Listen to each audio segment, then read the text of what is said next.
Today, the sleep of Donald Trump and the American establishment has been completely shattered.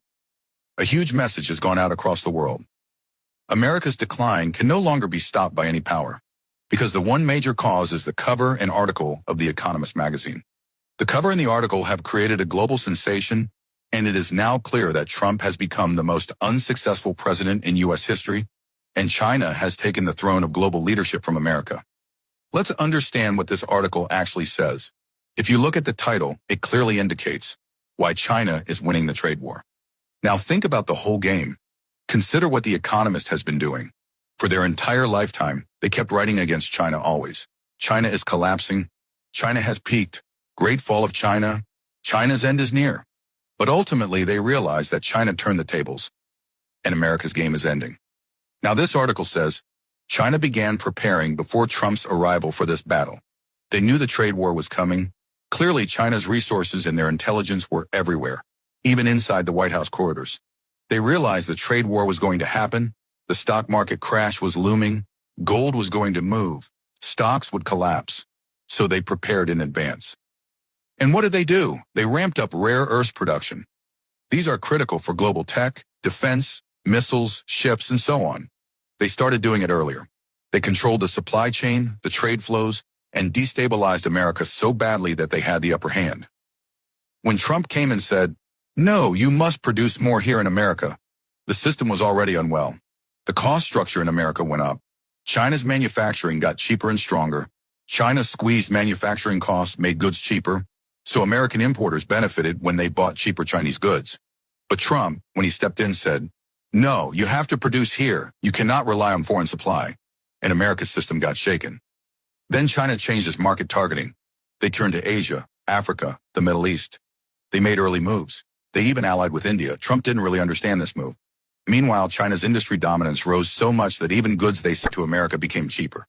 They made electricity cheaper within their country, improved infrastructure, and started servicing American orders, but under their own control. As a result, America's plan for tariffs backfired. The cost for American firms increased. Chinese products entered U.S. markets cheaper. Americans didn't buy as much. So the purchasing power dropped. American GDP got hit. And now look, $38 trillion debt. People aren't marrying. Traditional social structures are stressed. China is now setting the global trade order. The rules once dominated by America are now being discarded by China. The new world order is being written by China's terms.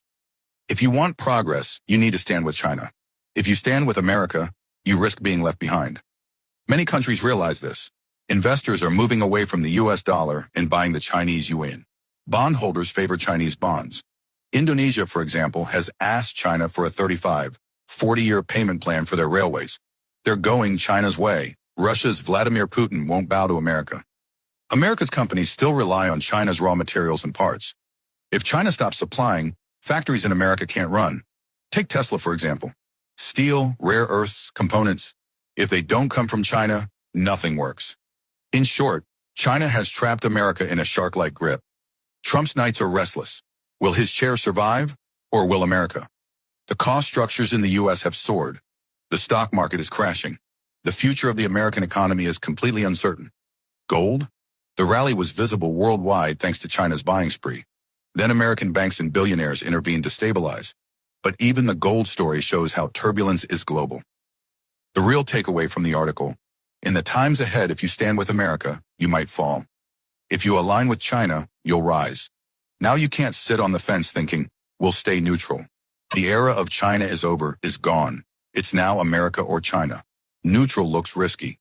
So what's the bottom line? America's looking for raw materials, manufacturing, and cultural influence, but China is supplying them. The world's factories aren't booming in America. They rely on China's supply chains. The material, the tech, the trade is in China's hands. Trump's position is distressed. The U.S. found itself boxed. In the global chessboard right now, China is several moves ahead. That's the reality, and this is the message delivered today. Don't forget to like the video, share it, and express your opinion in the comments section.